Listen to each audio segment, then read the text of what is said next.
Welcome to Tell Me Your Story, new paradigms for a new world where we're giving you choices and knowledge of those choices to help make your dreams come true. We are here 9 times a week, Sundays at 7 a.m. and 7 p.m., Monday mornings at 1 a.m., Wednesdays at 9 a.m., and Monday through Friday from 8 to 9 a.m., streaming live at all those times at richarddugan.com.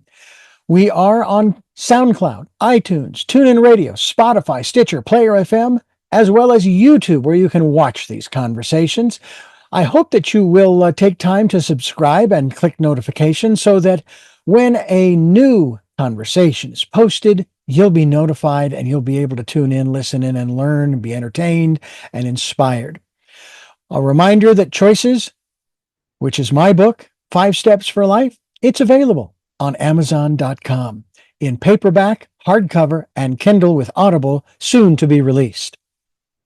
We also ask that if you can support the work that we are doing financially, we do have a PayPal account. It is there for your security as well as ours. And when they ask for an email address to whom you're sending, please go to richard@richarddugan.com. That's the email address. If you go to richarddugan.com, there is also a link directly to PayPal so that you can send us whatever support you can. And we thank you to those who have helped and to those who will help. We also ask that you take time during this decade of perfect vision, the 2020s, to go within to that quiet, peaceful, calm, still place and listen to that still, small voice. And with that, we now take you to our very special interview and guest here on Tell Me Your Story. And welcome to Tell Me Your Story, New Paradigms for a New World. I'm Reverend Dr. D. Richard Dugan, and it is a pleasure to have with us one of the first folks that we have met since we moved high atop the 6,000-foot peak of Lake Arrowhead and Twin Peaks and Big Bear, which is actually 6,700 feet. Robin Duncan, she is joining us here on the program from her perch high atop the mountains. And by the way, just a note that as we are conversing on this particular day, the storm is rolling in. I was just out in it. Fortunately, it was just a little windy, a little fog here and there, a few drops here and there. And I'm inside now where it's safe and warm. Robin, thank you for touching base and for being on the program today. I'm really looking forward to today. Hi, Richard. It's great to be here. That storm is kicking up. I can hear it myself. Yeah, well, I happen to be down on the first floor of our house, and that's below the level of the street. Actually, it's quite a bit below, and I don't hear a thing. But I'm hoping to hear from you about the work that you're doing. But what really intrigued me, in addition to the work that you do, which I'll have you explain in a moment. You have on your website, robinduncan.com, which we will be linked to, you have a link to get a free download of Robin's Miracles in Prayer ebook, 150 prayers for everyday living. And it's emphasized here in all caps, absolutely free. Tell us about this book. I'm quite intrigued because miracles is a subject that we talk about on this program a lot. Well, it has been a miraculous journey. I think we talked before that I love the principles of A Course in Miracles. And so I've had quite a miraculous journey in studying that book. And as a result, I ended up feeling very inclined to write a prayer book. I actually wrote that book in 2 days. 2 days flat. Wow. And it's 150 prayers for everyday living. But I think what makes it a little bit different than most is it really addresses the healing of your mind instead of prayers of supplication. So something like, instead of, "Dear God, would you please help me pay my mortgage by Friday?" It might say something like, "Dear God, would you please heal the part of my mind where I ever decided that I could be without what I need." So we're going right after the root or the cause, which is at the level of beliefs. And so this prayer has really resulted in many miracle stories. Lots and lots of testimonials, and it is absolutely free at freeprayerbook.com. Well, of course, the key question that I ask of people when we talk about these concepts is, what's your definition of a miracle? I think a miracle is something that's really unexpected, something you can't explain, also something that you feel that you did not bring on yourself, and yet it corrected a problem as you saw it.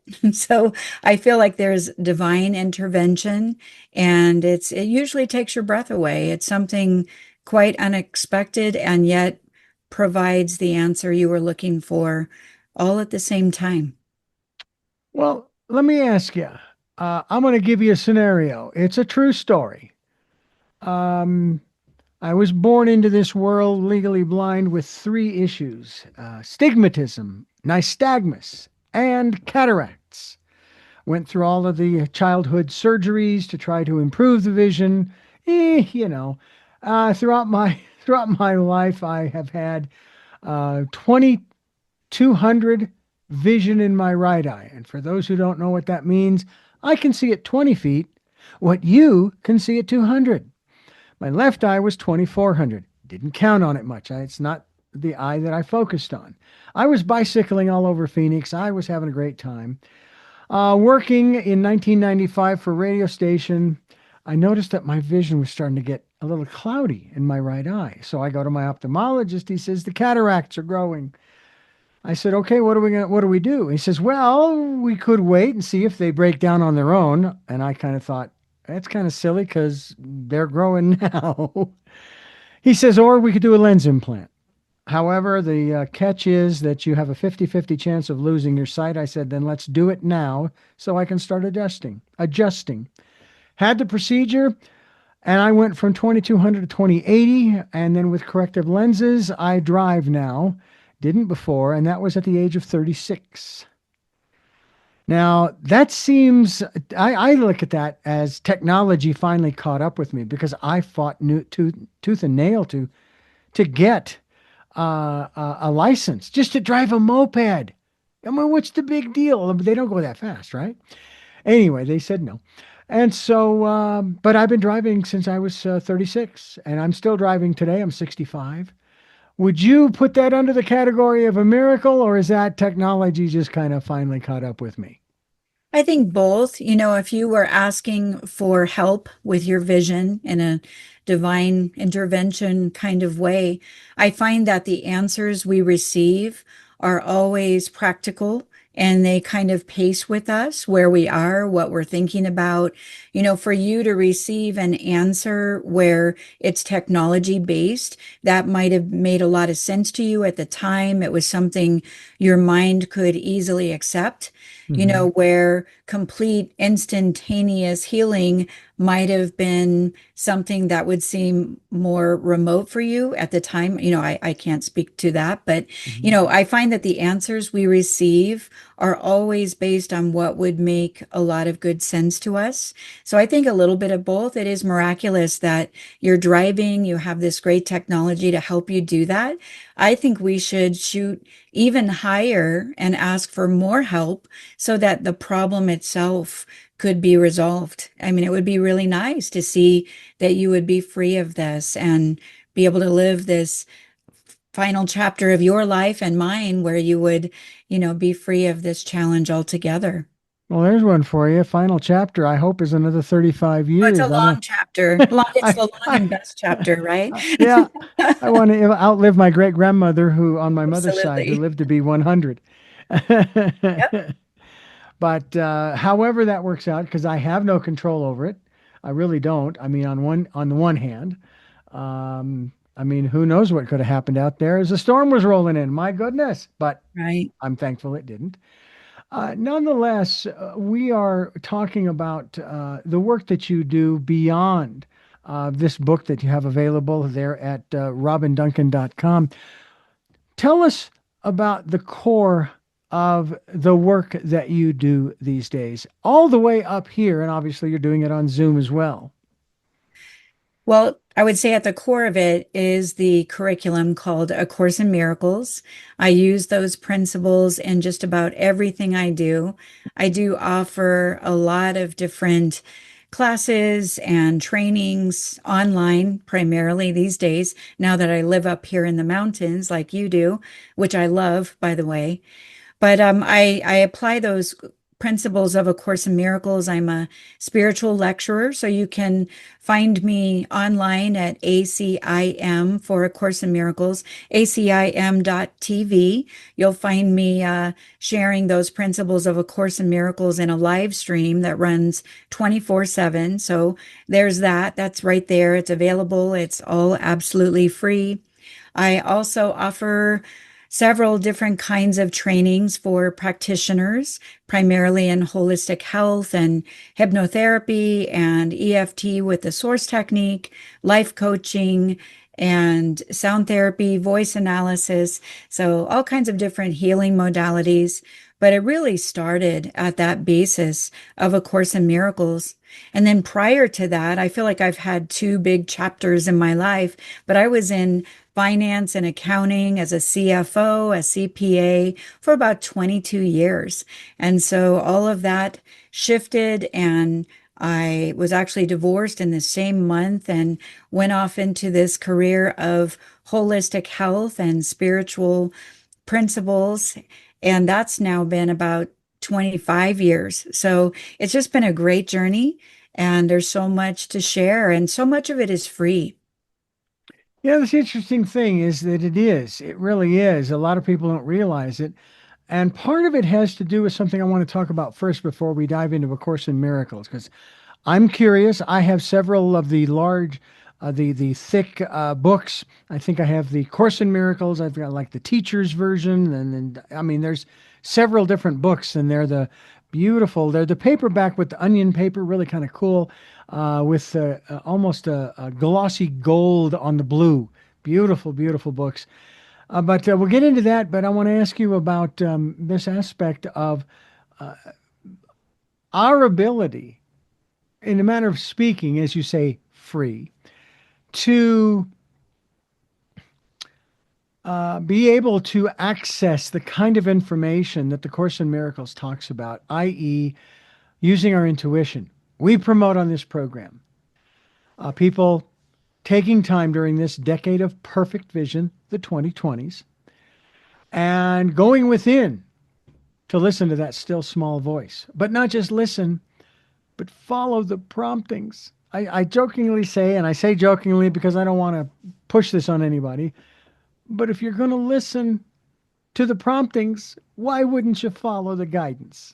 And if you're not going to follow the guidance, why are you bother listening? So I'll leave that there, but talk to us about how we can use our intuition in this regard with A Course in Miracles.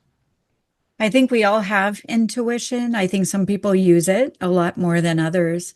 But we learned through A Course in Miracles that I think what's really going on is that we're mostly deciding against ourselves, and that our source and creator, some would call God, you might just call that source, call on the Holy Spirit, Jesus Christ. So, this higher part of our mind, this divine intelligence, has never decided against us. And so we have come along, and somewhere along the way, A Course in Miracles teaches us that we actually decided against ourselves. We kind of played what if and got lost in it. And so we started using, you might say, our intuition to distract ourselves and start thinking that we could be or experience being something else. And that something else is what A Course in Miracles calls projection or illusion. And so we've got the truth over here, let's say on our left in our mind, and the illusion over here on the right, let's say in our mind. And it teaches us that we can't really focus on both at the same time.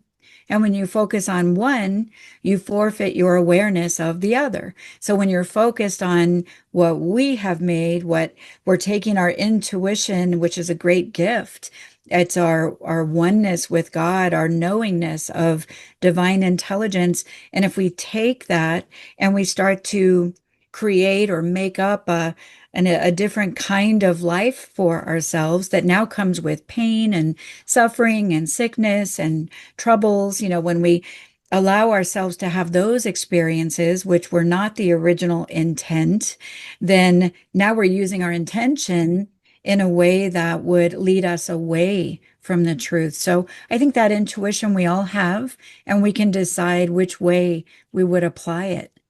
Hmm. Well, I find it fascinating. There's so many modalities for us to use to guide us through this life. And there are those who are excited about that and utilize them. And then there are others on the other end who are steeped in fear that, oh no, I can't. A matter of fact, I remember I was a Baha'i for about a year and a half back in the 90s. And I remember a comment that was made that I was asking about continuing to do research or searching, because at 17, after reading Autobiography of a Yogi, I began my search. Someone told me when I was at the Christian station, oh, well, once you found Jesus, your search is over. To which, again, at the time, I didn't know where it came from, but I do now. Well, actually, once I find Jesus, my search has just begun. Um, so people are looking for answers. Are the answers they're looking for? And some will say, well, but all the answers you need are in the Bible, or they're in the writings of Baha'u'llah, or they're in the Torah, or they're in the Quran, or whatever book you want to list, whatever of the ancient wisdom teachings. Would you say that A Course in Miracles can provide a person, a genuine seeker, with the answers they're looking for? I sure do. I think those answers, though, are within us. And at least for me, A Course in Miracles, in the way that it presents the curriculum, it just made sense to me. And in fact, it answered so many of my unanswered questions or helped me to identify those answers within myself with the, of course, collaboration of my higher mind always guiding me along. So I think it's a curriculum that answered so many of the questions that I had, and some people might be drawn to something else. And I just find that when we start asking and seeking for the truth, we will find it. And it will find us, and we will realize that maybe we've had it all along, but maybe it's been a little covered over by thinking that we know or deciding on something else, So Yeah. I do think the curriculum does answer so many questions, and it's very consistent and convincing when it starts answering those questions. Yeah. And there are other sources that are more ethereal, like the Akashic records. But those records are a little bit more specific, I think, than, say, the Course in Miracles or the Bible or Quran or the Bhagavad Gita or the writings of Baha'u'llah, et cetera, et cetera, et cetera. And that's what I find so fascinating. And I've been doing studying and searching through all of these different philosophies. And it's really incredibly fascinating. One of the most incredible things, then, and I love this, how I will see one of these little reels or something on Facebook or YouTube or what have you. And someone was talking about a couple of passages in the New Testament where you talk about new insights. And we'll get into the Course in Miracles in a moment. They quoted the two passages. One was love your enemies. The other one is pray for those who persecute you. All right. The only way that you have enemies is if you choose to have them. I had an incident back in June. Got a phone call from a gentleman from one of the PR firms. Read me the riot act over the phone with profanity. I hung up. I got several emails with the same thing, minus the profanity. I don't know why. In any event, I didn't own it, what he was saying. And he was attacking me, but I didn't own it. I said, and when I told my wife about this, she cried. She said, I'm sorry that they hurt you. And I said, but they didn't. You can't hurt me if I don't own it. If it's not mine, why would that hurt me? Now I've never made any contact with them, period, since then. What would be the point? And so when it talks about love your enemies and pray for those who persecute you, if you choose to have persecutors, that's why I find it funny when I hear, especially in this day and age, and right here around the holidays, when I hear people saying, "Oh, we couldn't say Christmas for so long, and now we can." I'm thinking, where have you been living? I've never been prohibited from saying that, and I don't say it because it's some philosophical mandate that I must say this. Um, but to me, it's like if you take it on, But here's the thing: it talks about that the faithful will be persecuted, and so when an individual claims persecution, I'm going, well, why are you surprised? It says it in your book that you're going to be persecuted. So if you want to accept it, rejoice in it. I'm fulfilling whatever, and I'm being persecuted. It just seems like these dichotomies exist in all of these different philosophies in some areas.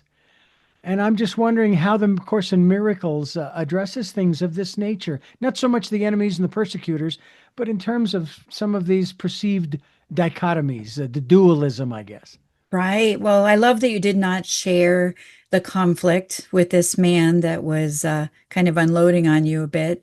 And it's exactly true that when we don't share it, it really cannot go forward because it takes two to be in conflict. So, kudos to you. Not everyone would take that higher road to just not share the conflict and not have a need to fire back. So I think that's a great thing about your character, and it will keep producing a lot more peace in your own life.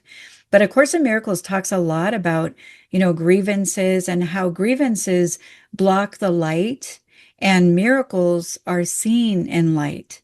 So every time we engage a grievance, if we feel that we are being persecuted and we start to use that as a judgment against ourselves or against another person, that judgment will actually block us from being aware of the answer or the guidance or the truth or the miracle. So grievances are quite a big deal in A Course in Miracles and something to be willing to move beyond, just like you did, where you did not use it against yourself or him. Hmm. So it has much to say on that topic. Well, we're going to dive into the origins of the Course in Miracles. Who is responsible for this massive volume of great wisdom and information as we continue here with Robin Duncan. RobinDuncan.com is the website. Get your free book of miracles of prayers, and we hope that you'll do that. I have, and I'm looking through it myself as we continue here on Tell Me Your Story. Reverend Dr. D and Robin Duncan here on the program. We're talking about her work and what she has been doing in terms of not only teaching herself, but others about the Course in Miracles. And with that, I would like for you to share with us, where did this come from? How old is this? And I would think that the wisdom in and of itself is ageless. But in terms of it being compiled into this framework of the Course in Miracles, who is the one that put this together? And I don't know if there is a why. The question that is not a question anymore. It's just they did. Period. But please share with us the history. Well, it really came through back in the mid 70s, and it's a fascinating story. There's a woman, and her name is Helen Schuckman. And at the time, she's passed over now, but at the time she was a professor at Columbia University, and she and her colleague, his name is Bill Thetford, they were, I think, the head of the psychology department, and they said they were just having a heck of a time because a lot of the professors there at the university, they didn't really agree on things. There was a lot of conflict. And one day the two of them were guiding this meeting, and there was a lot of conflict going on. And so, Bill had said, there must be a better way for us to approach this so we can get some results here, things like that. And Helen just took her hand and put her hand over Bill's hand and said, you know what? I'm going to help you figure that out, or I'm going to help you find it, this better way. And ultimately, she starts having some dreams. And interestingly enough, they were in Hebrew, many of those dreams. She didn't speak Hebrew, and she would have to bring and translate those dreams at the university to find out what they were actually about. And Bill was very intrigued. And so she would bring in the dreams and write them down in shorthand and then translate those over to Bill so he would know what they were about. But she took shorthand, which was really helpful way back in the day. And so she's getting this information, and they're figuring out that these dreams are quite profound, they're deeply spiritual, and she's getting lots of messages, almost like she was being prepared for something. And Mm. then ultimately, one night she's just sitting there doing something else, and she hears a voice, and it says, "This is a Course in Miracles, please take notes." And she literally thought she might be losing her mind because she had never heard a voice before. But she speaks, I mean, she actually knew how to take dictation, so she started writing down in shorthand what this voice was saying, kept writing and writing and writing and writing. And then the next morning she goes in early and talks with her friend Bill, and he's really excited and interested, like, what are you talking about? And so for quite some time, she thought maybe she was going nuts because she didn't really want to tell anyone that she was hearing a voice, but she kept writing it down. And she said every night it would come in. She could get up and make dinner. She could pause and get dressed, and the voice would continue. She could stop in the middle of a sentence and it would pick right up where she left off. And so she was willing to spend this time, write this down. And so much of it she didn't even understand. It just didn't make a lot of sense to her at first. So she knew she wasn't writing it. She was not the author. She truly was taking dictation. And then Bill, I think he started to understand it, it seemed a little more than she did. He had a little different background than she did. So this went on for 3 years at first, almost every night, where she would write down all this information. That was the text of A Course in Miracles, which is about 669 pages. And then she thought, okay, we're done, we're done. And then about 2 weeks later, the voice comes back and says, "This is a workbook for students. Please take notes." And so she, for another 2 years, she writes down 365 lessons, and she's thinking, "Oh boy, I'm done," And at the same time, it was very profound. It was deeply spiritual. They were starting to understand the material, apply the material.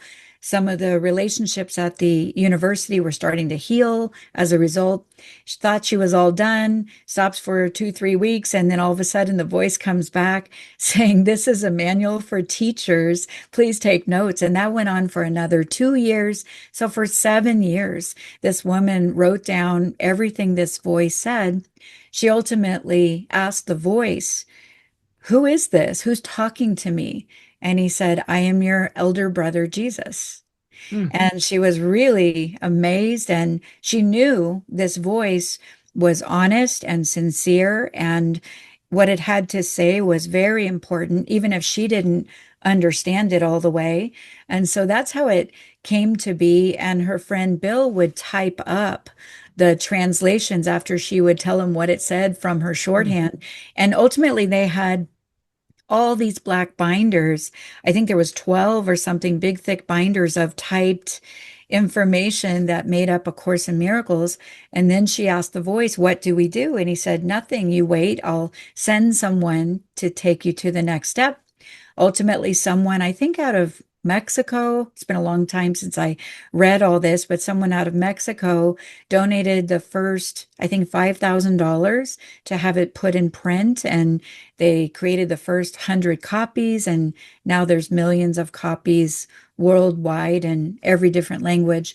But the information itself, if you read it, you can honestly understand that it can't be written by a human. It has to be someone with super intelligence. It's deep, it's rich, it's helpful. It helps to bring the fear down in your mind so that your natural sense of peace can emerge and take its place again. So that's how it basically came to be. It's a miraculous story.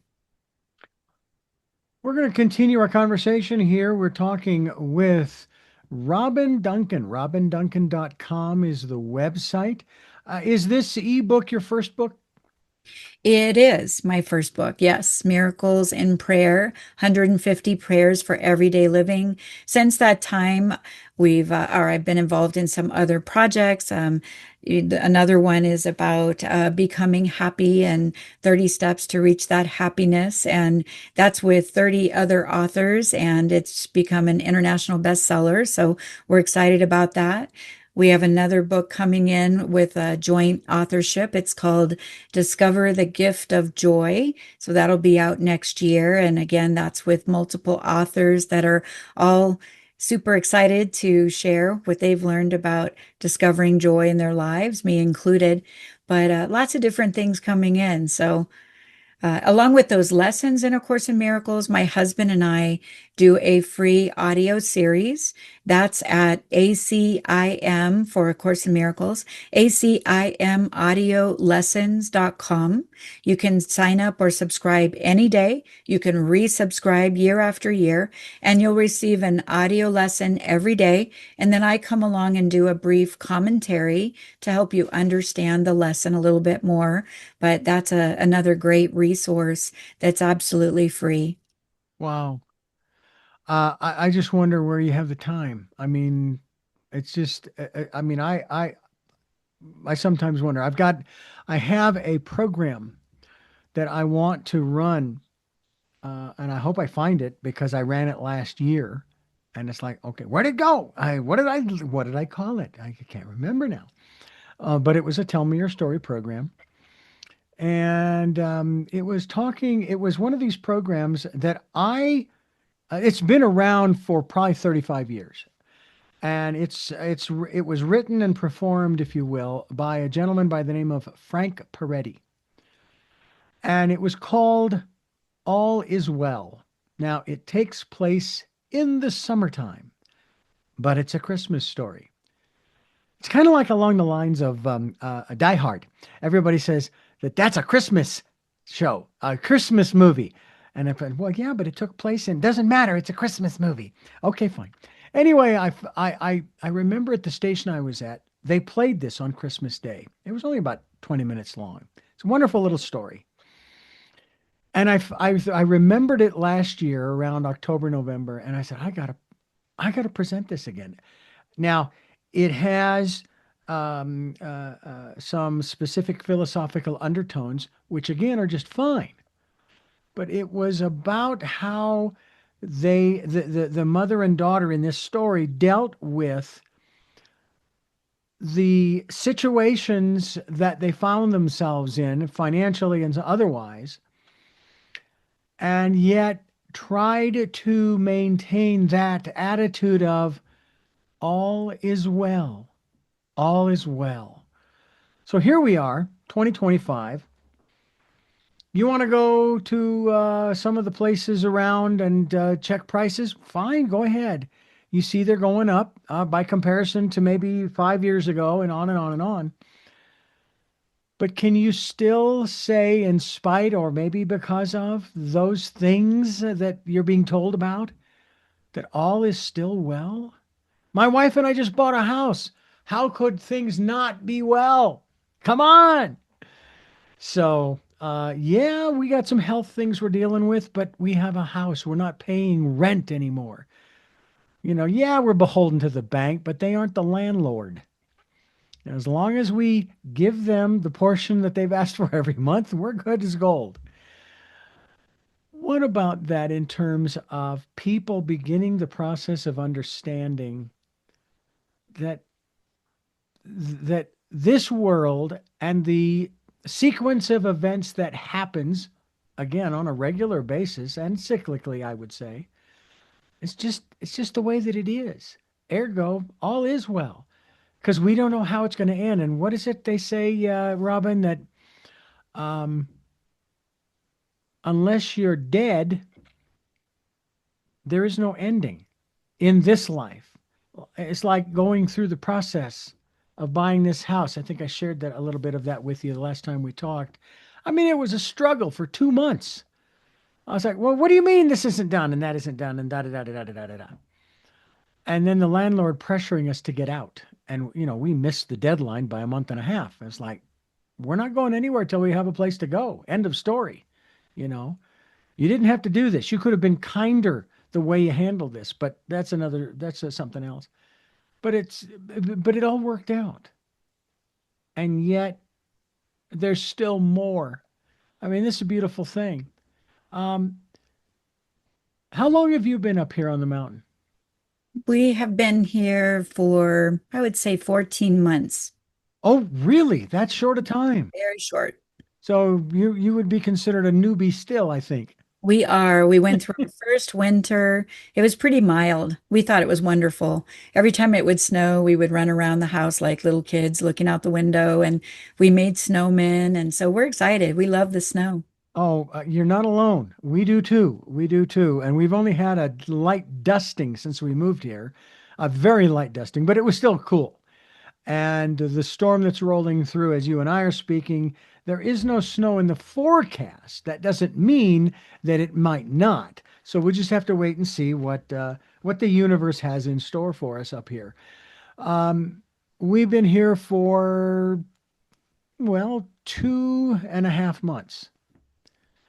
And it's been extraordinary to learn the ways of this mountain community. We lived up above Santa Barbara in that mountain community, and we were only at 2,200 feet. And there were certain, unwritten rules, But I think one of the most profound things for me is how friendly the majority of people that we have met have been.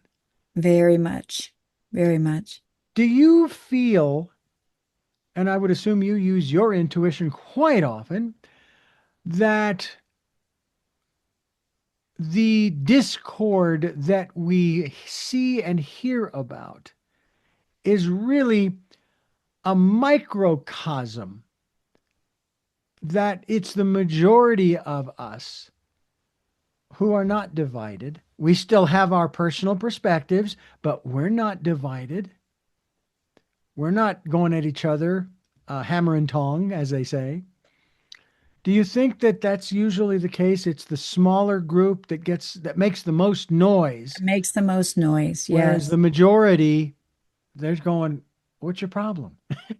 Right. It's almost like when you watch the news, you might think it's a very dangerous world and you shouldn't go outside. But when you travel and you get around and you meet people, it's just fine. I mean, it's beautiful out there. But I think when you're looking at a news story or just talking to one person, you could get a very different idea or a misperception.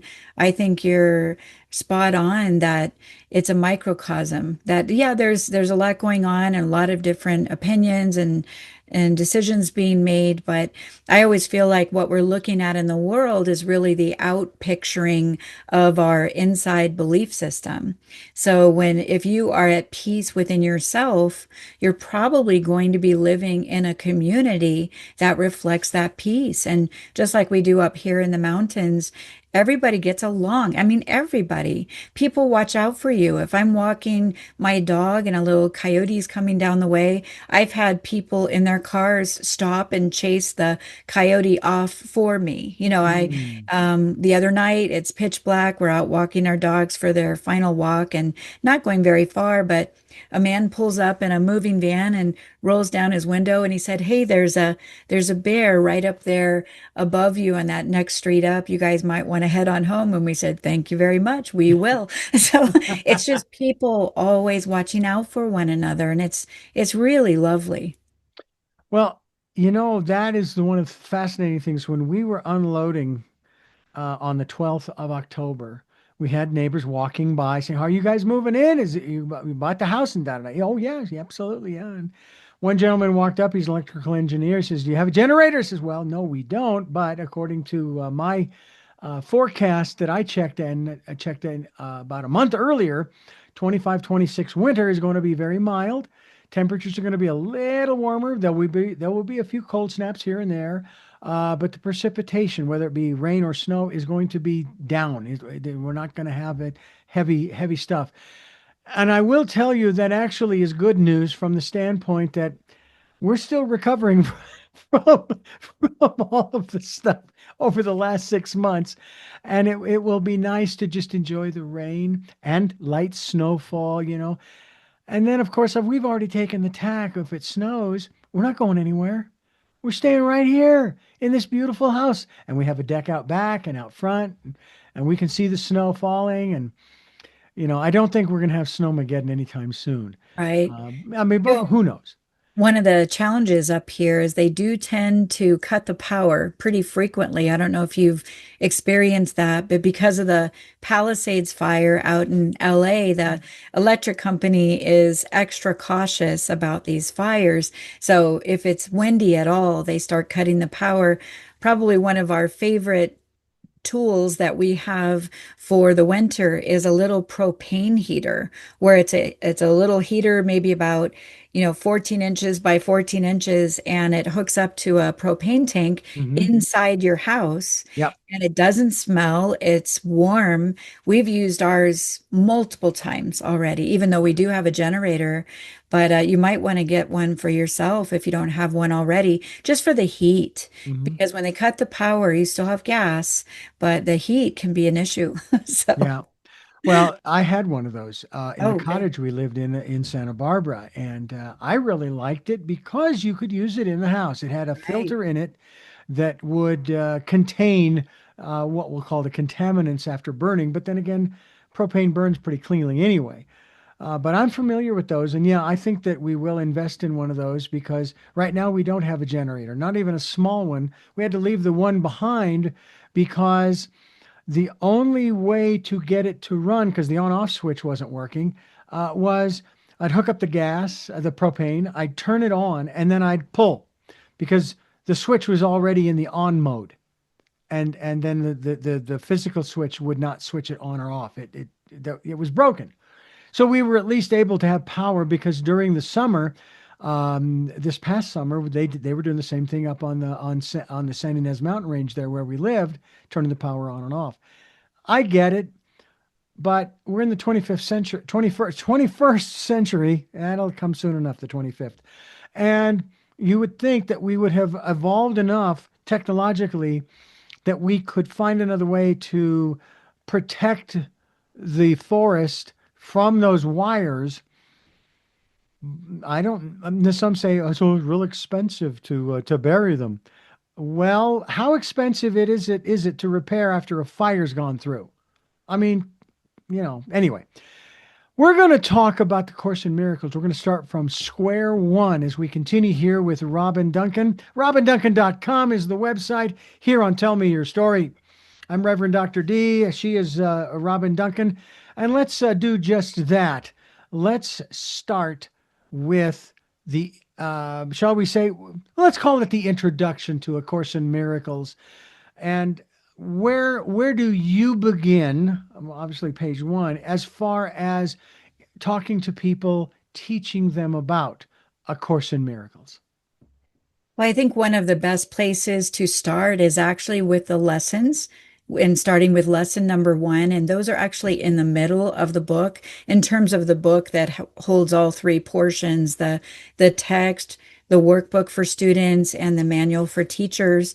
But someone could start that today. They can, go ahead and click on our audio lessons at acimaudiolessons.com, get their first lesson today, see how they feel about it, and just get one a day. It takes about 5 minutes, but it gives you something to think about, focus on throughout the day. And then what my husband and I did when we met, we actually studied A Course in Miracles for hours and hours all the time. And we were great friends for about 3.5 years before we even went on a date. And so we would talk about this book and we would do what we call flip opens. Some people start at page one and just read the book, but it's deep and it's pretty tough to understand at first. But if you do flip opens or you ask God a question or you're seeking some kind of guidance, you can just flip the book open, put your finger down, read what it says, and it's just remarkable what you will be led to that is a nice answer to your question. So, what I would teach people is go ahead and start with the workbook and then, kind of move around in the text a little bit, ask for that guidance, present a question, see what you find. And then, when you feel that you have the time to be consistent, start reading from chapter one and go all the way through chapter 31. My husband and I also have a free global study group, and you can find that on my website where we cover the text. He'll read for a little bit, and then I'll explain for a little bit. He'll read for a little bit, I'll explain for a little bit. And we do that twice a month on Sundays. And let's see, I also have a coaching group where I do personal coaching with a nice sized group of people. That's called mymightycompanions.com. So there's lots of different ways to study and dive in. A lot of people like to start from page one, but we did not do that. We ultimately did, and now we're doing it together, just reading all the way through the book. We have all the replays that are available for free going back to the first chapter. So many different ways to come into that building. Mm. Well, it's quite remarkable what is available to us all the time. And the Course in Miracles is one of those things that um, I was introduced to many, many years ago. I never really did much with it, but I was familiar with it. I was aware of it and so forth. Do you run into a lot of folks who have never heard of A Course in Miracles? I mean, it's been around for a long time. I would say less and less. Initially, yes, 20, 30 years ago, there was a lot of people that had never heard of it before, but it is being mentioned all over the place because it does work. It is powerful. It provides a lot of answers. So I think more and more people are just finding their way to it. It's not intended to be a replacement for the Bible or, to replace any other spiritual text. I think it just answers questions that we still have that maybe we haven't felt satisfied that we really got those answers. And now I feel pretty satisfied in terms of the answers I've received. There's a quite a big focus on peace in A Course in Miracles and, the peace of God, where, peace comes from that divine higher place of consciousness. And then there's this other part of our mind that we have brought about called the ego. And that's the part of our mind that is fearful, worried, anxious, scared. And so when we're focused on what the part of our mind that we made up is saying or has to contribute, we become unaware of the peace that is available to us. So it's kind of this toggle that's going on throughout the day, and we're learning to focus only on that voice within us that leads us to a peaceful outcome. So it just has so much to offer in simple ways, even though it takes a little bit of time to start really understanding what it's saying and then applying it. And then all of a sudden it makes a whole lot of sense. I've often thought that a lot of these writings, The Course in Miracles and such, were ahead of their time. Do you kind of get that sense? Well, it must have been right for someone. I guess Helen and Bill, they needed it right away. So, it started to catch on. I think it was a slow start at first, and there were people that must have been clearly ready for it because I feel like God's timing is always so perfect. And then it just extended out from there, and now there's millions of copies in every different language and study groups all over the world. You can find a study group in your local area. You can look up the Miracle Distribution Center. That's not my company, but they offer a beautiful free service of helping you find a study group for A Course in Miracles. You can just go find that on their website and look up your own zip code and find your way in. Hmm. What would you say is the main message of A Course in Miracles? I think for me, it's just that God is love. And this has been misunderstood, and that we do not have to suffer. We do not have to struggle, that there is a divine presence that loves us deeply and dearly and wants to help and is eager to respond to our slightest invitation. You know, it says in A Course in Miracles that miracles are natural, and when they are not happening, that something has gone wrong. And a miracle doesn't have to be a big, wow, this is extraordinary. It could be something simple but yet profound. It's a correction. So when we're in a situation where we could really use a correction, there is that divine intelligence that is available and accessible. And I feel like this book helps you to understand how to receive the guidance that is available so that things can be a whole lot easier and more peaceful in your life. It has healed my, not it, the book, but the principles I have learned that come from this higher guidance that's available all the time. That guidance has healed my life from the inside out. I'm healthier, I'm stronger, I'm happier. My marriage is incredibly happy. We have 6 kids between us. We're going on 15 grandchildren. I mean, Oh, it's just been a fabulous journey. And I feel like so much credit goes to what I have learned so that I could let in this loving guidance from my source and creator that is available. It mm. has deepened my relationship with God more than I can even put words to. Well, I would say that you and your husband, along with my mother and father, were the same way because they had 6. I'm number 3 in line. Hey, hey. But what's really fascinating to me is the process that we have chosen over the years to to guide us. Um, to me, there's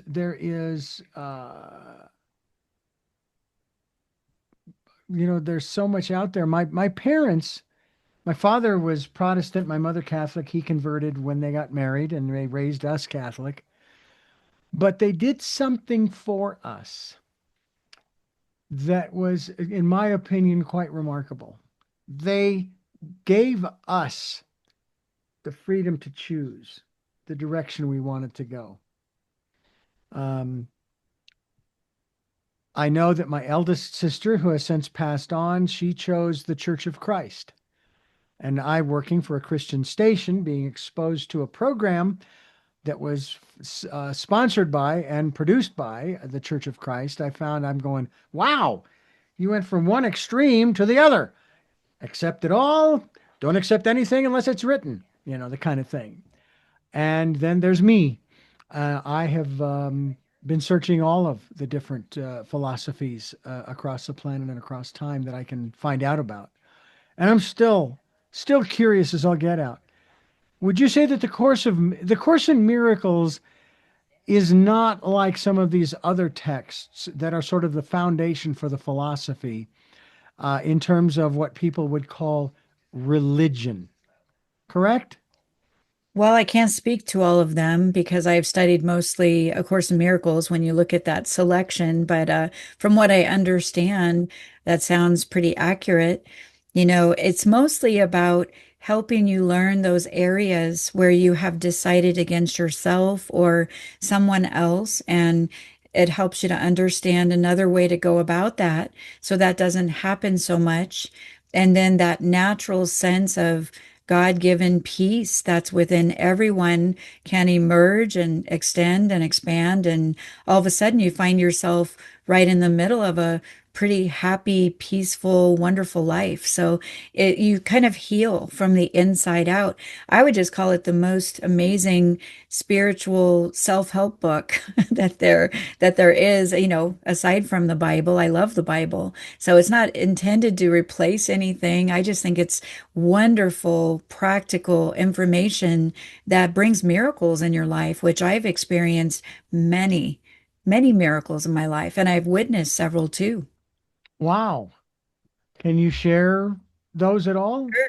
Sure. There's all kinds of different miracles. I would say, just thinking of some right off the top. One is I'm rollerblading with my husband, and we're down there in Newport Beach having a great time. And we're talking while we're coming back to the back end of our car to take our skates off. What I did not realize as I was looking at him is there was a big giant pothole behind the back of our car. I would say it was about, I don't know, 15 inches deep and about maybe 2 feet wide. It was pretty substantial. It was quite a hazard.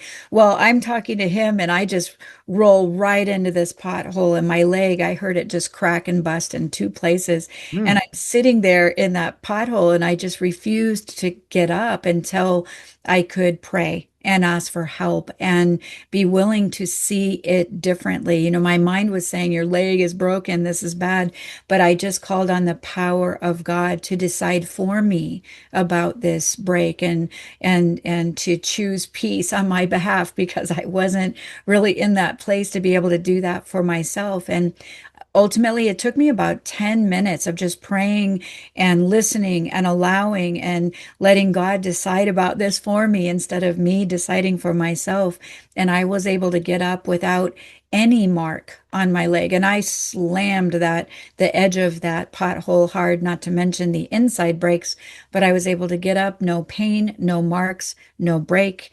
And that's not the only time. I mean, I've had situations where I've had kids where one will slam the door on the hand of another while they're getting into the car and, shrieking in terror and, going and praying with that child and even seeing the dent on their little hand that was from the door slam and, asking if they would forgive the one that did it, right away. Will you forgive this person? Because we learn in A Course in Miracles that forgiveness is essential.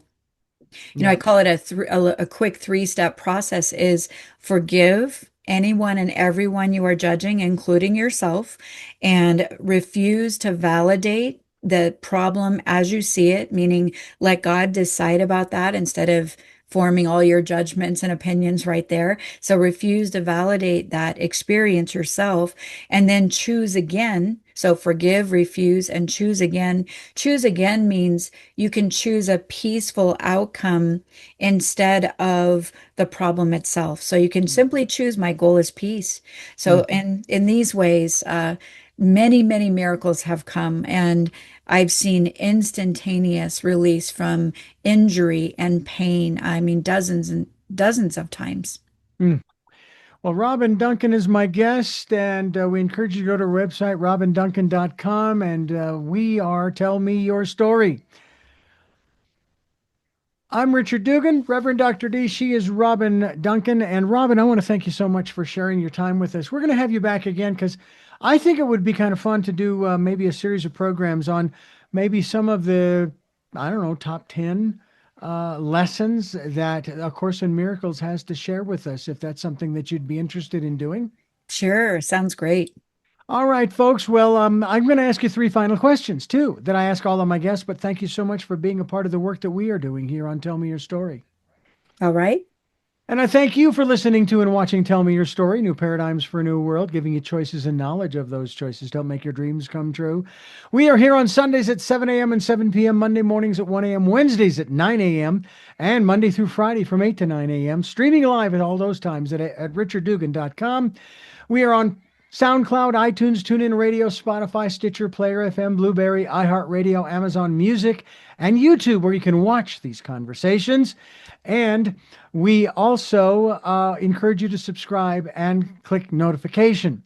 We ask that you go to Amazon, get a copy of my book, Choices, 5 Steps for Life. It is available in hardcover, paperback, and Kindle. And we also ask, if you can, to leave us a tip. And our tip jar is PayPal. And on the homepage at richarddugan.com, there are links to both Amazon and to PayPal. And we thank you, thank you, thank you to those who have helped and to those who will help. And we also ask that you take time during this decade of perfect vision to go within and listen to that still small voice. All of that being said, we go to our final 3 questions for our very special guest. And the first of those is, who is Robin Duncan? Who is Robin Duncan? I would say just a seeker of truth, a lover of God, here to be of service. What gets you up in the morning? Let me think about that. I think when I get up in the morning, I get up with just a thirst for higher, deeper understanding of what I will be guided about this day, Mm, because my mind loves to learn and evolve. And I feel like I have this divine presence with me that is always helping and counseling and nudging. And I like to see where it takes me that day. mm. And finally, what was your best day? Hmm. I haven't thought about that before. I've had so many. I think my best day, and I can't tell you exactly the day it was, but it was the day that I realized that my life could be far more peaceful and happy than I thought it could. Mm, And if I would allow myself to be guided and not think I had all the answers, I could be shown what that would look like. And I think that was my best day, is just realizing that the pendulum I thought I was riding, the problems I thought I had, that there was another way to go mhm, about it. And that brought great peace. mm.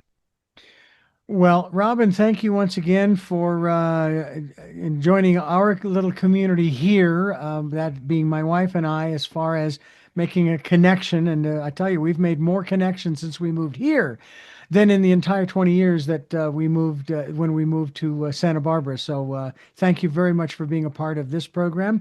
And we thank you folks for being a part of what we're doing here as well.